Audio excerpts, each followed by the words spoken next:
CD Projekt Red just dropped their Q3 2025 financial results, and what I'm about to tell you is going to blow your mind. The rumors about the Witcher 3 DLC, they have never been this credible. They also talked about their presence at the Game Awards, the progress on Cyberpunk 2, and even some AI-related questions that are definitely worth checking out. So let's break down everything we just learned. Hi everyone, it's Alex, and in this video I'm not going to bother you with the studio's revenues. That's not really what we are interested in.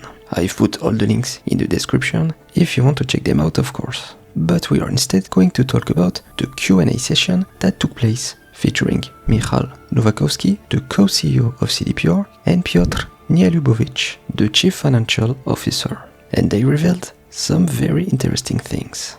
So let's talk about the big topic right away, the rumors about a possible DLC for The Witcher 3. And I'd even go as far as to say an expansion. I already talked about this in a precedent video, but last June on the Polish podcast Rock and Boris, they revealed that CD Projekt Red isn't finished with The Witcher 3 and that they had actually planned a DLC for the game set to release in 2026. And so, in this Q&A, there are multiple moments that make it sound like new Witcher 3 content is actually coming. First of all, there are Piotr's statements before the Q&A even begins, where he says, "We believe that if things go according to our plan, we have a fair chance of reaching it." So he's talking about the 2023 to 2026 profit target balance. Given our current progress, there is a chance that new content hinted upon in recent calls and reports may see release in the coming year, having an impact on our results and increasing the likelihood of achieving the earnings condition for the first stage of the incentive program. So he's clearly talking about 2026, and we all know that it's not The Witcher 4, their next project. And before moving on to the second quote, it's worth remembering that Full Theory, the studio working on the Witcher remake, is also currently prioritizing an unannounced project. So you probably see where I'm going with this. Someone asked how many developers are working on it, and the answer was over 100 people right now, and regarding the timeline, we do not have any comment, thank you. And finally, it was confirmed by Michal that in terms of Full Theory, I think we stated in the past that the majority of the team is currently involved in the other project and also support for The Witcher 4, so there is some limited team working on The Witcher 1, but since it's very much tied with The Witcher 4 development, this is also why we made this move, and we have explained that in the past, so for The Witcher 1 per se, it's a smaller group of people. So for me, this last part is the most important. The fact that it's connected to The Witcher 4's development is key to the bigger idea. This new Witcher 3 DLC could actually serve as a direct bridge into The Witcher 4. It makes total sense to release it before The Witcher 4 and to focus on this DLC rather than The Witcher 1 remake for now. And like I said in my previous video, the Full Theory team is made up mostly of former Witcher 3 developers. They know the game inside out and they know the Red engine perfectly.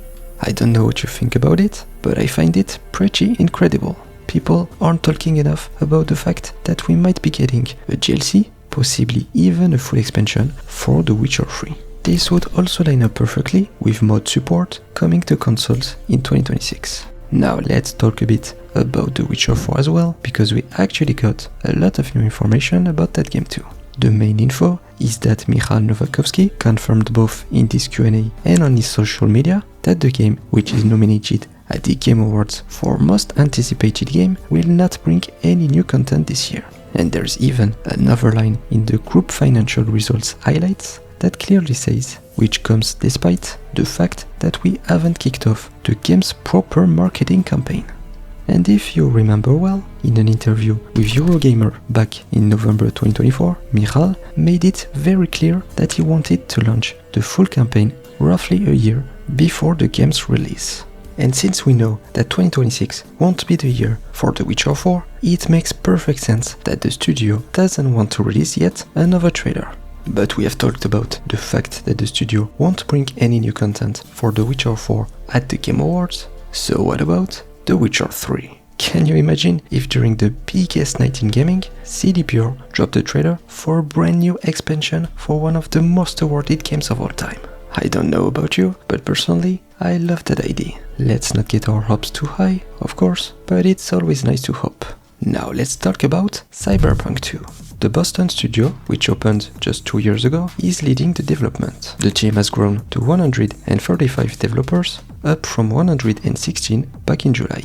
They have hired talent from GTA, God of War, World of Warcraft, and The Last of Us, so developers with a lot of experience in AAA games.